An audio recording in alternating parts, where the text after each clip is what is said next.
ذات کے لیے کوئی بات مانی جائے، مثلا اللہ تعالیٰ کے لیے کوئی ذات مانی جائے، بھئی آپ صلی اللہ علیہ وسلم اللہ تعالیٰ کے لیے یہ بات خاص ہے، پھر کوئی آدمی کہے نہیں اللہ میں بھی یہ بات پائی جاتی ہے اور کسی میں پائی جاتی ہے، یہ شرک ہے۔ مثلا ہم کہیں کہ اللہ تبارک و تعالیٰ بھی عالم الغیب ہے اور ہر چیز جو کچھ پہلے ہوا جو کچھ ہونے والا ہے تو جو ہے یہ آپ اللہ تعالیٰ اس کو جانتے ہیں، اس لحاظ سے اللہ تعالیٰ بھی عالم الغیب ہے، اور نبی صلی اللہ علیہ وسلم بھی اس لحاظ سے عالم الغیب ہے کہ جو کچھ پہلے ہوگا جو کچھ آئندہ ہونے والا سب کچھ آپ کو پتہ ہے، تو یہ شرک ہے۔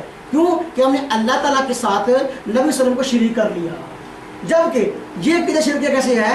آپ شرک کی بڑی تعریف کرو، آپ کو اس کی تعریف نہیں آتی۔ دیکھو ہم نے کب کہا کہ اللہ اپنی قبر میں رہے؟ میں نے کہا اللہ کی تو قبر نہیں، اللہ تو زندہ ہے، الحی والقیوم، اللہ کو تو موت آتی نہیں، کل من علیہ فان ویبقی وجہ ربک ذو الجلال والاکرام۔ اللہ تبارک و تعالیٰ کی ذات کبھی فنا ہی نہیں ہے، جب اللہ تعالیٰ اپنی قبر میں نہیں، اللہ کی قبر نہیں ہے تو دوسری کہاں پیش کرے؟ شرک کیسے ہوگا؟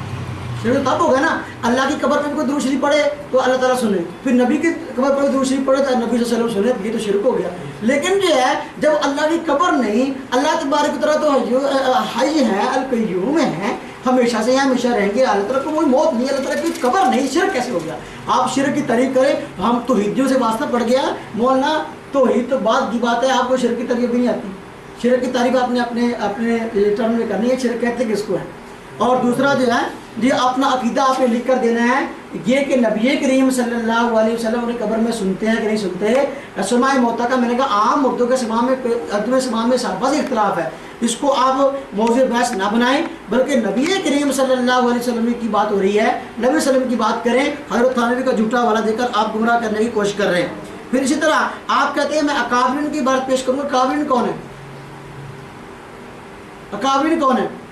آپ تو اپنے آپ کو دیوبندی نہیں کہتے، علماء احناف کی عبارت پیش کر دو، اکابر میں اہل سنت کی عبارت پیش کرو، پھر انہوں نے کہا ہو کہ بالکل یہ عقیدہ شرکیہ ہے جو آپ صلی اللہ علیہ وسلم پر درود شریف پڑھنے کا قائل ہے، درود شریف پڑھے گا سنتے ہیں، یہ عقیدہ شرکیہ ہے، عبارت پیش کرو۔ اکابر، آپ اکابر کا نام خود کہتے ہو، اکابر پرستی غلط ہے، خود کہتے ہیں میں اکابر کی عبارت پیش کروں گا، کرنا پیش انشاءاللہ دیکھیں گے تو کتنی کی پیش کرتا ہے۔ جس طرح تم نے پہلے مناظرے میں ایک قرآن کی آیت نہیں پڑھی اپنے موضوع پر، ایک حدیث نہیں پڑھی اور ایک عبارت نہیں پڑھی آپ نے اکابر میں سے، موضوع پر آپ نے کچھ نہیں پڑھا، اور میں نے الحمدللہ پچھلے مناظرے میں آیات بھی پڑھی، احادیث بھی پڑھی اور اس کے ساتھ ساتھ اکابر کی عبارت بھی پڑھی ہے، اور اب بھی الحمدللہ پڑھ رہا ہوں اور انشاءاللہ میں پڑھتا رہوں گا۔ اور اسی طرح دیکھو کہتا ہے تھانوی صاحب جو ہے اس کی نفی کرنا چاہتے ہیں، حالانکہ بیان قرآن میں کہیں نفی نہیں کی، یہ میں بخاری شریف کی روایت پیش کر رہا ہوں، یہ اس کا میں نے پہلے بھی حوالہ دیا تھا۔ اور ابوبکر صدیق رضی اللہ تعالیٰ عنہ نے جب آپ صلی اللہ علیہ وسلم تشریف لائے، آپ کو پتا چلا کہ آپ صلی اللہ علیہ وسلم کا انتقال ہو گیا، تو آپ سے فرمایا واقعی بھی لوگوں آپ صلی اللہ علیہ وسلم کا انتقال ہو گیا، لیکن جب آپ بعد میں آپ ابوبکر صدیق نے آپ صلی اللہ علیہ وسلم کو مخاطب کرتے ہوئے بات کہی کہ والذی نفسی بیدہ لا یذیقک اللہ الموتتین ابدا، کہ اللہ کی قسم، جس کے قسم ہے اس ذات کی جس کے قبضہ قدرت میں میری جان ہے کہ اللہ تعالیٰ آپ کو دو موتیں کبھی نہیں چکھائے گا۔ اب حضرت صدیق پر مخاطب کر کے کس کو کہہ رہے ہیں؟ آپ صلی اللہ علیہ وسلم کو، کہ جی اللہ آپ کو وہ موتیں نہیں چکھائے گا۔ اگر نبی سنتے رہتے ابوبکر صدیق کیوں کہہ رہے ہیں؟ دیکھو ابوبکر صدیق رضی اللہ عنہ نے یہ بات ارشاد فرمائی، تمام صحابہ سن رہے تھے، کسی نے نہیں کہا کہ آپ یہ تو شرک ہے، نبی تو سنتا نہیں ہے، یہ تو شرک ہے۔ کسی نے کہا یہ میں نے صحابہ کرام سے اجماع ثابت کر دیا سما پر، اب بھی آپ صحابہ سے اجماع ثابت کر دو، آپ صلی اللہ علیہ وسلم کے سما پر، عام اردو کے سما پر جو ہے صحابہ کرام سے اختلاف ہے، نبی کریم صلی اللہ علیہ وسلم کی بات ہو رہی ہے۔ آج پتہ چلے گا مولانا کہ شرک اور توحید کیا ہے، انشاءاللہ آپ کی توحید کو ہم انشاءاللہ دیکھیں گے کیسی آپ کی توحید ہے۔ کوئی توحید کا دعویٰ تو شیطان کو بھی ہے، وہ بھی کہتا ہے سب سے بڑا موحد ہوں، جہاں تک کہ میں نے جو ہے وہ کہتا ہے کہ میں نے سجدہ نہیں کیا اللہ تعالیٰ کے کہنے پر بھی شیطان۔ آدم علیہ السلام۔ اما بعد فاعوذ باللہ من الشیطان الرجیم، بسم اللہ الرحمن الرحیم۔ یولج اللیل فی النہار ویولج النہار فی اللیل وسخر الشمس والقمر کل یجری لأجل مسمى ذلکم اللہ ربکم لہ الملک والذین تدعون من دونه ما يملكون من قطمیر ان تدعوهم لا يسمعوا دعاءكم ولو سمعوا ما استجابوا لكم ويوم القيامة يكفرون بشرككم ولا ينبئك مثل خبير صدق اللہ مولانا العظیم۔ میں مولانا پر بڑا افسوس کے ساتھ کہنا پڑ رہا ہے کہ مولانا پہلے ہی اپنے مسئلہ حیات کی باریکی طرح غیر موضوع غیر متعلقہ باتوں پہ اب بھی وقت ضائع کر رہے ہیں۔ مولانا میں نے پہلے ہی مطالبہ کر دیا ہے، ہمارا تو عقیدہ صاف واضح موجود ہے، صاف موجود ہے۔ قرآن میں سماع موتا کا انکار کیا گیا ہے۔ اگر سماع موتا کا انکار کیا گیا ہے کہ مولانا سماع موتا کا انکار کیا گیا ہے، آپ یہ چیز ثابت کریں، اس چیز کو ثابت کریں کہ رسول اللہ صلی اللہ تعالی علیہ وسلم کو موتا میں شمار نہیں کیا گیا۔ آپ اس چیز کو ثابت آپ نے کرنا ہے، الٹا میرے اوپر کہہ رہے ہیں کہ آپ وضاحت کریں، آپ ثابت کریں۔ ہمارا عقیدہ تو صاف واضح ہے، سماع موتا کا انکار کیا گیا ہے عادتاً، اور خرق عادت اللہ جس کو چاہے سنا دے، اس کا انکار نہیں ہے۔ تو مولانا آپ اس چیز پہ دلیل پیش کریں کہ نبی پاک صلی اللہ تعالی علیہ وسلم کو موتا کے اندر، ممات کے اندر، مردہ کے اندر شمار نہیں کیا گیا۔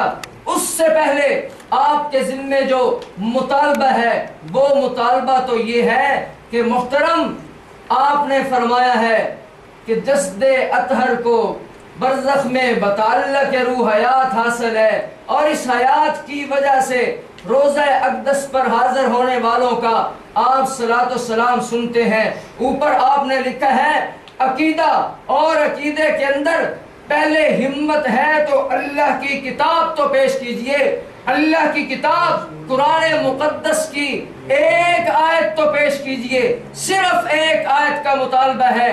اس کے بعد پھر حدیث پہ بھی بات ہو جائے گی، اکابر کے اقوال پہ بھی بات ہو جائے گی۔ پہلے نمبر اللہ کی کتاب کا ہے، ذالک الکتاب لا ریب فی، نہ اکابر کی عبارات لا ریب ہیں، نہ حدیث کی کتابیں لا ریب ہیں، نہ اقوال اکابر لا ریب ہیں۔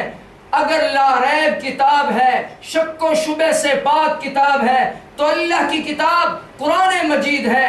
تو محترم قرآن مجید سے ذرا ہمت کیجئے، اپنے اس لکھے ہوئے عقیدے کے مطابق نبی پاک صلی اللہ تعالی علیہ وسلم کی ذات گرامی ہو، ساتھ حیات کا تذکرہ ہو، اور پھر صلاۃ و سلام عند القبر ہو۔ محترم ذرا ایک آیت پیش کیجئے، ایک آیت کا مطالبہ ہے۔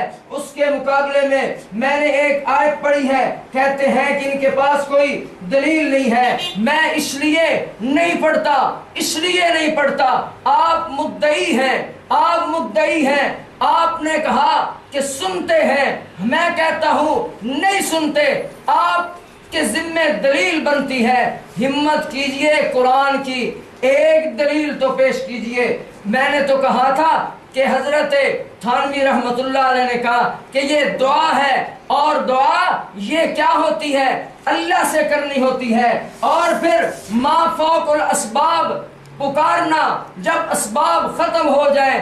کسی کے بارے میں یہ نظریہ رکھنا، کسی کے بارے میں یہ عقیدہ رکھنا کہ وہ سنتا ہے، جانتا ہے، دیکھتا ہے، یہ شرک ہوتا ہے۔ یہ اکابرین کی عبارت میں ہم بعد میں ثابت کریں گے، پہلے ہم قرآن مقدس کی آیت سے ثابت کرتے ہیں۔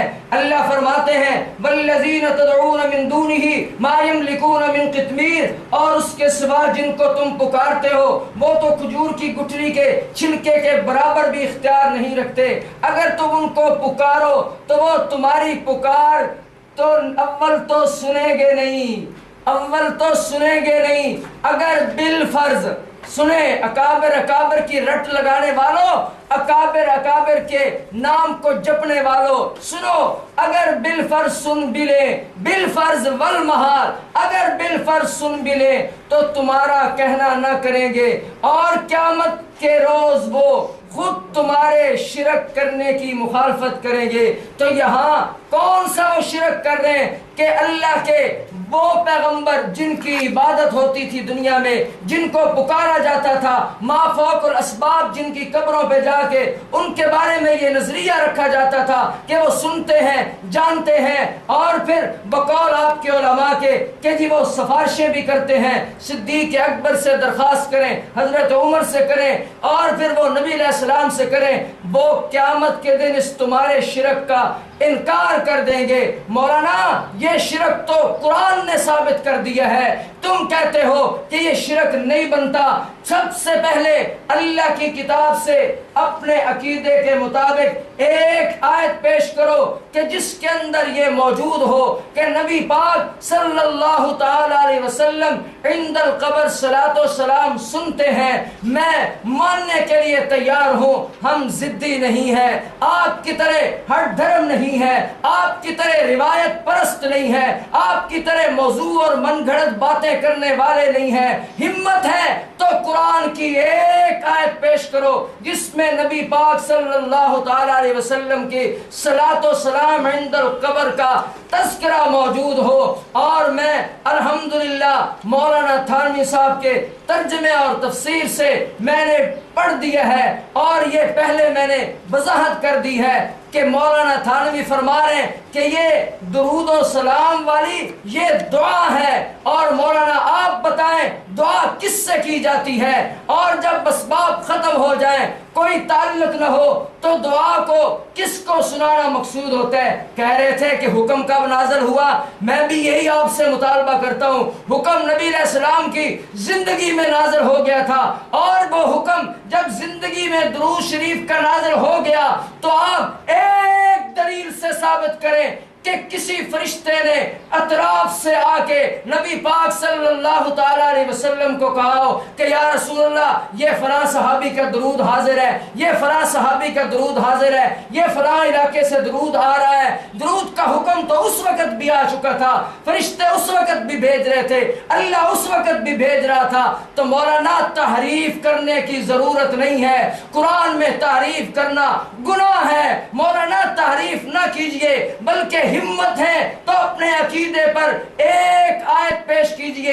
اور میں نے یہ ثابت کر دیا ہے کہ مولانا آپ کا یہ عقیدہ شرکیہ عقیدہ ہے، قرآن کی آیت کے مطابق شرکیہ ہے، اور دوسری آیت ان قریب آ رہی ہے جس میں اللہ نے ایسے لوگوں